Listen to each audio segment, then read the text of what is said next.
Hey, Tyler, welcome to the show. I appreciate you being here. Thank you, Lacey. Looking forward to talking to you today. Yeah, I'm so happy that we're doing this, and the work you're doing, I think, is amazing. Anyway, I'm excited about this conversation, so I'm just going to kick it off. My first question is a two-parter, so I don't normally give people a heads up when I ask a two-parter. So, first off, what is financial therapy for people that aren't familiar with it, and how is it different than some of the other things we hear about, like financial planning, financial counseling, or coaching?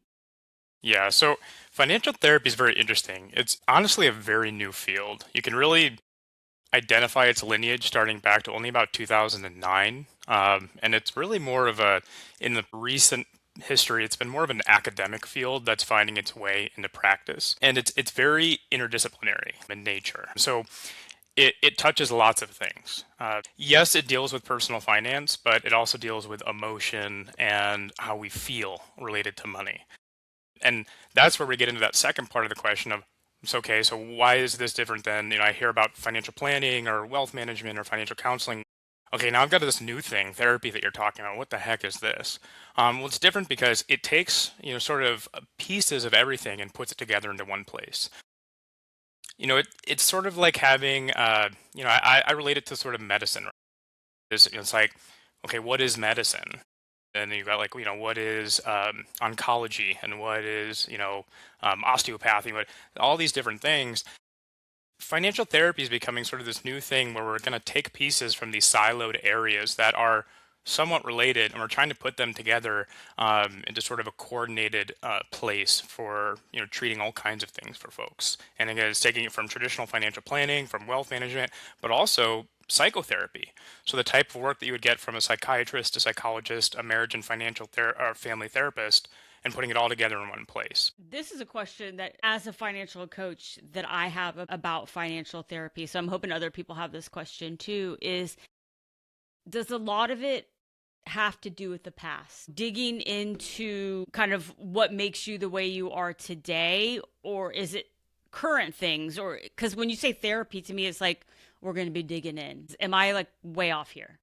No, I think you're exactly right. And I think, you know, and especially, like I said, this can be tough for people that are in our industry, let alone for the layman of like, okay, well, someone's a financial counselor, but this person says they're a financial therapist. I go to counseling, I go to therapy. Isn't this all the same? Like, that's tough, right? And like, we're both financial counselors. I also happen to be a financial planner. I also happen to be a financial therapist. So it can be tough to kind of figure things out. But yes, to sort of regress a little bit here, it does look at the past. But I think where financial therapy, it goes one step further is we're looking at your childhood. Right? So how were you raised? What were the kind of money beliefs that were ingrained with you? Did your parents sit you down and balance a checkbook when you were 10? That can develop money beliefs. Are you from an immigrant family? Did you have this sort of fear kind of what the next day is going to look like? That can develop money beliefs. And I think our industry, and especially financial planning and financial counseling, which people are more familiar with, has done a very good job of talking about money scripts and talking about sort of the history of our money beliefs. I think where financial therapy does take it a bit further is we're starting to take these techniques from like psychotherapy and try and implement them into the here and now. Say like, okay, how can we actively do something? We're not just identifying and looking at it like, okay, I know that, I'm scared of money, but now we're taking some of these techniques in financial therapy and saying, what do we do now? How can we, how can we create change? And then, honestly, what I'm most encouraged by is how we're taking it into the future. How do we create change and create a new future? How do we actually divert, the direction that you're going on, especially if they're like maladaptive beliefs from the past? Yes, I think this is going to be really great just for the industry as a whole. The more this is explored, because I know myself as a financial coach, clients I've had in some situations, it goes a lot deeper than money. So it's like, yes, familiar with changing behavior and the concepts of money, all of these things. But I know that I've had sessions where I'm like, okay, I need to refer you to somebody else because this is further than is my skill set or my credentials, my zone of familiarity. But I like that it's kind of coming together because it is very specific about money. So I like that the two things are being married with financial therapy. Applying it with the military lens, why does money feel so emotional for military life? I just feel like It's like there are things in the civilian community that are the same, but it's just like, no, it's different. Yeah, I think, and the military and veteran experience is not, it's not one size fits all, right? My experience serving is very different than others. Mill spouses experience what they have to go through is very different than other folks. How much time you served, if you did a full 20 and retired, if you did 6 years in the reserves, it all looks very different. But I think one thing that is the same for our community is it's everything that civilians deal with, but it's just taken to a new level, right? We're thinking about moving, and that's kind of scary. Well, we've got time, you know? The Army just gave us orders. We are being forced to move. We do not have time. So something that could generate stress and generate emotion, it's up to another level. I've got to, go do, an extended stay at our headquarters in San Francisco for 3 months.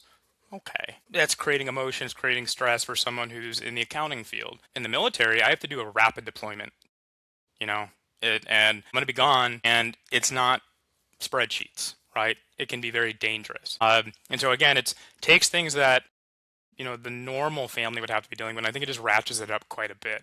There's just so much uncertainty, high emotion. There's just a lot more that goes on in our community that takes and again, in my opinion, everyone needs to be working on this. You should be working with professionals. You should be trying to improve your situation. You should be thinking about your past, your present, and your future. But I think for the military community, just everything's ratcheted up just another degree for us. So that's a really great way to say it. It's taken up a notch. Yeah. Everything. Yeah. Because you just don't know, and it's hard to explain to somebody, jump school. You can't just call your husband and tell him to come home. That's not going to happen. They're in the middle of something that's, kind of important, and safety is a major concern. Mm-hmm. So there are some differences to it. Switching back to kind of in financial therapy, dealing with stress, trauma, these major life transitions that come with the military, how does that show up in somebody's money habits? Or just, I know you probably can't name them all, but just some examples for people to start to wrap their mind around, the stress of things, how it impacts money. Yeah. No, and this is another thing too, where financial therapy takes it to sort of another level. So I think one that is very understandable for a lot of folks. One that I specifically have always been interested in, or I've been more interested in recently, is like overspending. So that's something that I think everyone can identify with. I think we're all seeing right now in the zeitgeist these articles that are put out by Forbes and so forth, and everybody says you need to make $400,000 to feel comfortable. It's related to a lot of things, but part of it is overspending on discretionary as well as non-discretionary expenses for sure. When we start looking at it through a counseling lens and a therapy lens, a lot of times overspending can be related to control. Hey, should I be spending on, and I don't like this, but the Starbucks every day, which usually for most people isn't going to break the bank. But when you compound that with 15 other decisions that by themselves wouldn't create a big problem, together they can compound into an issue. But it's a sense of control. I get to make decisions for myself. That can be a problem for anybody. And then from a financial therapy lens, this is actually something that starts to get into almost a clinical situation. So in financial therapy, there's actually a designation, and it's a behavioral disorder. It can often be related to and connected to like eating disorders, but it's compulsive buying disorder, where it is almost an uncontrolled purchasing. It can be. It's oftentimes it can be related to. You often see it with obsessive compulsive disorder and eating disorders, which are control-based psychological disorders. And this is the thing too with financial therapy, with it being new, is in the DSM-5, which is this giant book that just sort of talks about mental health disorders. There are things like eating disorder, obsessive compulsive disorder, and we're starting to see these connections of these sort of ancillary things like compulsive buying disorder, where it's like, hey, this is clinical, but we're just sort of relate it back to these things that we can for sure see. And some of us that are in this world in between financial and psychotherapy, we're saying like, hey, this is kind of its own thing. And there are some cases where someone doesn't necessarily fall into the lines of OCD or ED, but they have like almost a compulsive buying disorder, where every time they leave the house, they have to spend $150 somewhere. And I think that is a great example. And I think it especially when we see it in the military community, right? And a lot of us, we kind of crack jokes at one another.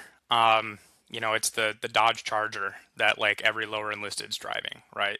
That can be a compulsive decision related to a purchase. And we talk about, you know, types of people that we see walking around the PX and the purchasing decisions that we're making. And again, we do it as kind of, if you're in the military or military community, you know that we kind of, we it's in jest, but it's like this thing. It's like I can pick on my brother, but you can't, kind of a thing. So like we make these things, but hey, these anecdotal things that we're seeing out in our community, it's rooted in reality. And like people are making decisions, and oftentimes, again, they're sort of maladaptive decisions.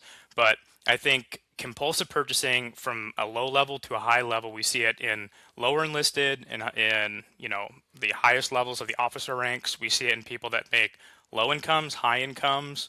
And again, they're small decisions that happen every single day. They're big decisions, right? Compulsive purchasing of a home, it can be the same way. But that's just a big one that sticks out for me is compulsive buying. And again, from a therapy lens, in some cases, it's going all the way to the point where it's almost clinical. Yeah. That's so. Would you say a lot of this comes down to making a decision based off of emotion versus logic? Yeah, 100%. And again, I gave the example of compulsive buying. That's a great example where, hey, if we're rational actors, everything we do is in a perfect vacuum. If I pull up the budget, I instantly have all the information I need. I know exactly what's in my account. I can run the multivariate analysis of how this one specific thing will impact going forward, but that's not reasonable, right? The Homo economicus, it's not something that actually exists out in the world where we cannot be perfectly rational. And so a lot of the discussion, especially in the academic world in finance and personal finance, is what is the percentage, right? How much are we using logic and how much are we using emotion? It's hard to tell. And it seems like it might vary. Some of us might lean much heavier, the logic. And before we make a decision, we might have to sit down. If we're a DIY person or if we have a financial planner or a financial advisor, we might have to sit down and run models and run scenarios for a month before we make a choice. And then some people are just living life by the seat of their pants. They don't look at anything, right? I know some folks in my life where they're making a lot of compulsive decisions, and I'm like, hey, your student loans are in forbearance. You know, that's all getting chucked over to the treasury, and they're talking about like going after people's paychecks. Have you looked at that lately? And they go, I haven't even logged in like a year. Like that's not very logical. And so I think we live on very different spectrums. Yes. And I think too sometimes people have a hard time facing the day. Like it's well, for whatever reason to their past, their beliefs that whatever that thing is, they don't see it as a priority or they're too scared to look at it, whatever it is. So there really is a lot of emotion. And I like that you pointed out that some of it goes to the extreme. In all of the things you're saying, I've said this before on the show, but as a military spouse, I still see some things, and also I have it going further back. So growing up military, serving, being a military spouse. So there's a lot of things that I always wanted to have a lot of food because I was by myself a lot with two small children, sometimes very bad weather, also vehicles. Like even though as a financial coach that, lean towards having a newer vehicle, even though logically I know that it's not good financial sense, but for me it's like I've had so many cars break down when I'm alone, and it's just these things. So it's not to the extreme, but it is still that thing in the back because of my past with military life and having these different scenarios where it kind of went wrong, where I feel now the need to be probably more prepared in certain situations, which costs money, like buying extra food, paying a little bit more for a car, also paying for a home that's closer to base so that I can spend more time or whatever that is. So I think it's a good point that you might have these things that might not be in the realm of a problem, but for other people they'd be like, no, you don't need to spend all that money, that's not logical, but you've got a little bit of it in there. Yeah, 100%. How can couples and families in the military start having healthier, or I guess yeah, healthier conversations about money, especially during stressful seasons like deployments or transitions or having children or divorce? Yeah, 100%. So, and this is where, again, financial therapy, That's kind of was the plan today, was just keep promoting financial therapy, right? There's this new thing, and like, how do we use it? And I think where financial therapists, there's few of us, is we kind of pull from the best of both worlds. So from, a psychotherapy standpoint, anything that you want to work on, it starts with communication first. And I think that's where especially this realm of financial therapy can help so many people, because we just do not know how to communicate around finances. And I think a lot of people could benefit from just old fashioned, efforts to improve our communication, because it bleeds over. Whether we're talking about how do we plan just the family logistics, getting the kids where they need to go, just communicating my basic feelings, feeling supported from my spouse. A lot of times we kind of separate these things from finances, but they're inherently connected. So I think first, I think it's really helpful for people to go talk to a therapist, right? Just to get those base tools. And the way that therapy works, a lot of people are kind of confused by therapy. Therapy is built in a multi-step process that leads to, I don't love the term. I was talking to a therapist recently about this, but it's towards termination, which is like, hey, we did what we wanted to do here. The goal of good therapy is to get you out of there. And so some of these folks go see a marriage and family therapist and just say like, hey, we just want to check in and see how our communication is. And if after a month they're like, hey, you were in a good spot, now we've kind of optimized, get out of here and go live life. Or maybe it's going to start, a multi-year effort where you're going to really work hard to improve things. But you're going to take those tools and you're going to move it over to when it's December and we need to do the year wrap up, or right now, any of my financial planners that are out there, it's tax season. And this can be kind of a hairy time of year, is you're going to take that good base skills you got from a different area, from traditional therapy, and you're going to take it on over. And then you can build on top of that and you can do some really interesting things. So just some quick stuff that people can use. One thing that I think is great is change your environment. And this is a big thing for me. I work from home 100%. So something that I actually have to just actively work on is making sure that my home doesn't feel like work. And that's the same thing with your family finances. So if you have a good, like if you do a monthly or quarterly meeting, or you do an annual family financial check-in, and you're doing it at the dining room table, right? It can kind of blend emotions. Like, hey, this is the place where we do, Christmas Eve dinner, we do the Seder, and like now we're fighting over the budget and who deserves what. So one thing that I like to do, and I actually do this in my own family, my wife and I, we book a shared office space in town, and we go and we kind of treat it like a business meeting. And so it can kind of have that vibe outside of the home. We'll bring food, right? I don't want my blood sugar to be low. And it can Nobody kind needs of, to be hangry. no one Nobody needs needs to to be be angry. hangry. Don't be hangry when you're talking finance with your spouse. That's going to be a problem. So, order a nice meal, go sit down. We go to a place that has like a big TV and a big whiteboard, and we can like work it all out together. We're eating. It feels like a business meeting, but there's enough of that, hey, this is our relationship. So, I would say work on your communication skills at a baseline, even outside of your finances. Like if I was just a person talking to a person, I'd say just get your communication skills down. And then when you're trying to blend this over into your financial decisions, that's one step. Take it outside of the house, put it in somewhere else, get some food, talk through it, and just communicate through all of it. Take those good communication skills, like, hey, why is this important to you? If one person's a saver, why are they a saver, right? Like I'm a saver, and part of it comes from I've got 5 kids. So I'm not just saving because I want to hoard money. I'm connecting that to this emotion of I want to take care of my children in their future, right? And from the same point, you might have a spouse that is an overspender. And when you break it down, well, they're an overspender because, you know, when they were a kid, they didn't have a good Christmas. Maybe they come from separated parents. They went without a lot. And so they're overspending because they want their kids to have what they didn't have. So you can have a spender and a saver in the same home. And when they open up those lines of communication, they determine, oh, hey, we're doing completely different things, trying to do the same thing. You're trying to make the best Christmas, the best Easter. You're trying to make sure that they have all the special outfits because every day there's a special outfit day at school. And I'm sitting here saying, don't spend a dime. Stretch out those socks and underwear because, I need the UGMA accounts. I need the finance to be fully funded. I need, the ABLE accounts to be fully funded. My concern is their future. And if you don't open up those lines of communication, you'll never figure that out.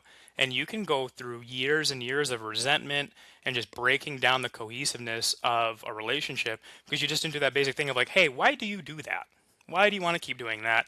That makes sense. And I can be empathetic of that. And of course, apply that to everything. Transitioning out of the military and retiring, deployments, whether or not to get married.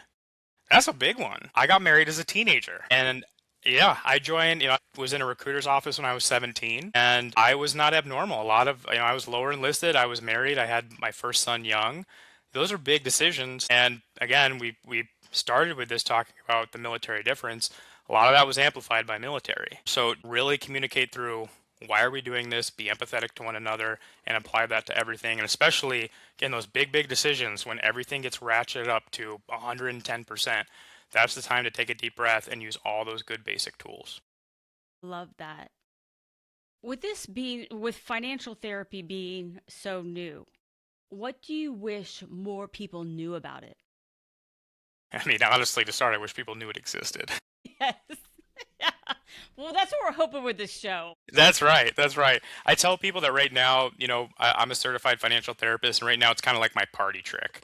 I'm at a thing, and I'm like, yeah, I'm a financial planner, and I'm a certified financial therapist, and it turns into a 20-minute conversation with a little crowd coming around, and they're just fascinated. But I think the big thing is just to understand. I wanted to come on here especially to kind of promote the industry. I think people need to, and again, with it being so new, it takes a little bit more legwork. So there's only, I think now the number is about 130 of us that are certified Oh, financial wow. therapists. Yeah, there's 130 I think now. We just hit the 100 mark like last year, so there's not that many of us. We're few and far between. So I would really tell people, if you listen to this or you come across the information about financial therapy, go to Financial Therapy Association, look it up. There, people are listed there, and understand how to use a financial therapist is a big thing. So financial therapy is interesting. There's really two major models.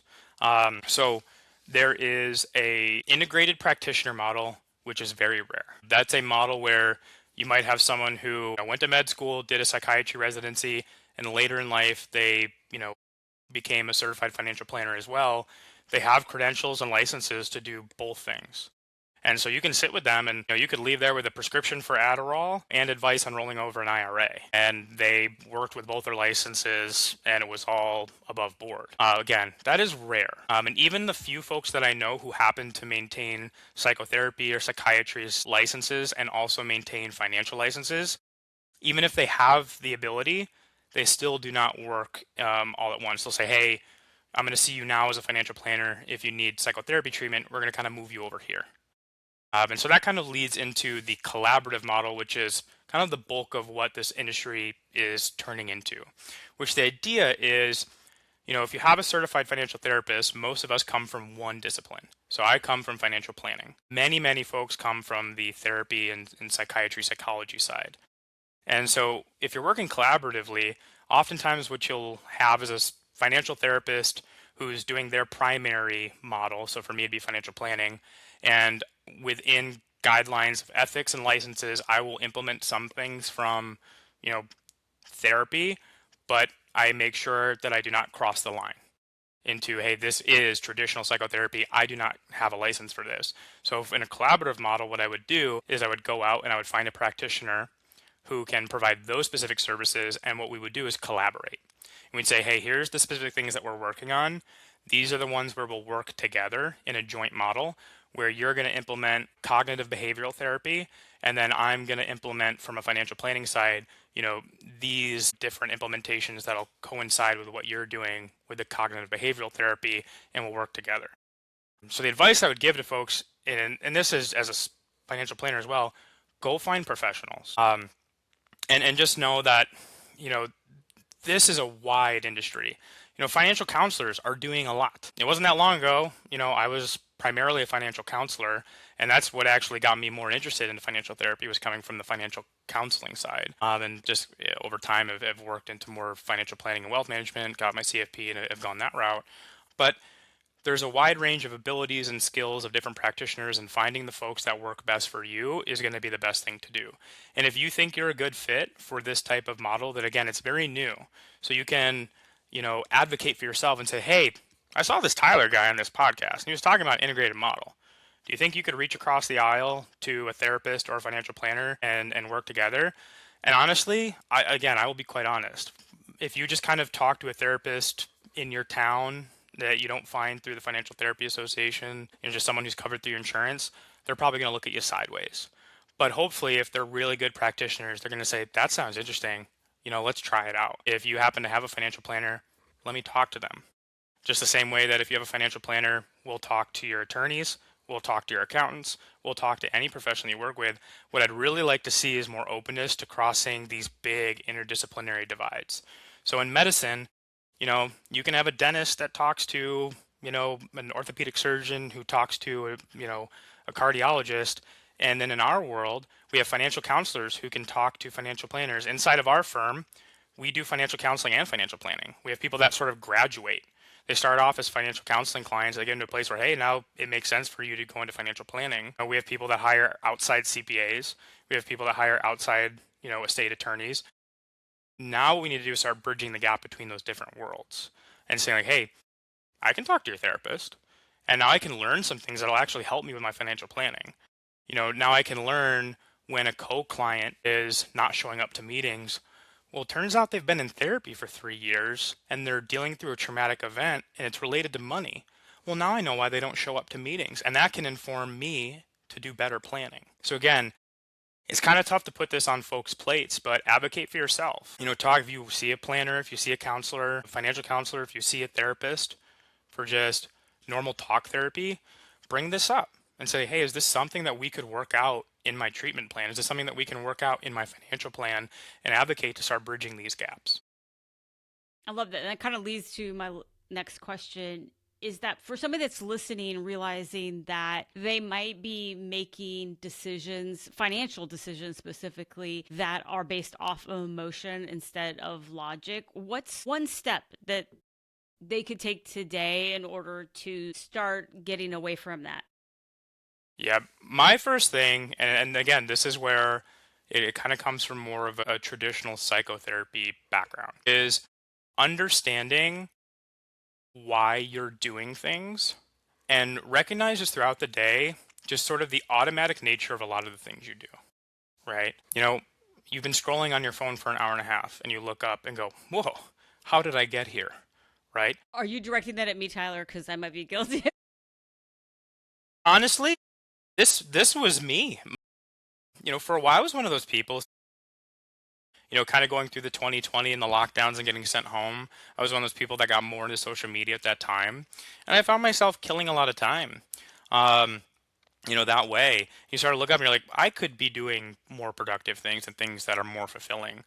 But in order to get to these better places, the first thing is you really just have to start getting a handle on, why am I doing everything? And these sort of just automatic things that happen throughout the day, right? You get an email from someone at work. The immediate sort of response, what is it, negative? Do you have dread? You get a Slack message, you hear the pings from Teams. Is that generating real negative things really quickly? Stop for a second. Why is that happening? And can I be cognitive and then start doing some things? Uh, why am I making these decisions? The first thing is just, the beliefs that pop up in your head, the automatic responses, and also recognizing what the triggers are and what are the triggers you have throughout the day, and what are the types of things that can happen. A message from your bank, a message from your credit card provider, just certain things that happen throughout the day. What are these just natural things that are always happening and the immediate triggers? And then once you do that, you can start moving to next levels, which is, am I happy with the way I respond? Am I happy with the automatic things that pop in my head? If you're not, then we can start going into the next levels. But the first things first is we need to start getting better control of just our day-to-day lives. When I wake up in the morning, what am I automatically doing? Like, do I go right to the gym? Or again, do I just sit in bed and I hit snooze, 20 times and like there's no real rhyme or reason? Um, why are these things happening to me? And what are my immediate responses? If you're happy with them, great. If you're not, and you recognize, hey, there might be better options, that's a starting point. It's just recognition. Yes, I love that. Especially the mention of social media in there, because I see it even as a financial professional that, especially I think one platform in particular like Instagram, Mm-hmm. there is a lot of purchasing based off of emotion there. So I've seen it like, going through and seeing people like, oh, their new outfits or new shoes. I mean, Easter has been like one, just everybody's Easter outfit and stuff. And then right in there is like, hey, you could get right here. Here's a link to go buy a new outfit. Here's some new shoes. Here's some. And so it's like, oh my gosh, I would love to get family photos and those outfits and it would be great. And then it's like, oh, here, you can go right here and buy it. And so it's playing on your emotion, showing you all of these things. And then here's where you can actually go get it right away. And so you're making a purchase on the off the platform or connected to the platform that was an emotional purchase that you probably wouldn't have bought. It's not a logical purchase, per earlier in our discussion. So that is very interesting for people to have awareness about that. Yeah, I love that. 1000%. Yeah. I love that. Okay, well, I want to switch gears now and I ask you a couple of quick random questions. I ask everybody. First one, what is one resource or tool that you use that makes your life or your work easier? Resource or tool that makes my life easier. Um, Honestly, I'm a little old school here. So I use a whiteboard calendar in my office and I put everything on it. You think you'd be using sort of these, fancy software, and of course I do all that. But one thing that I am is I'm kind of analog, and I get a lot of like, positive feedback from being sort of tangible. And like, so one of the things I'll do is I track. I have this big whiteboard. It's right here. I'm looking at it. I color code things. I track fitness. I track my to-dos for like work and non-work things. Don't be afraid to, like, again, we talk about kind of being on devices. Don't be afraid to like pull out pen and paper, pull out a whiteboard, if that works for you, and you try it out.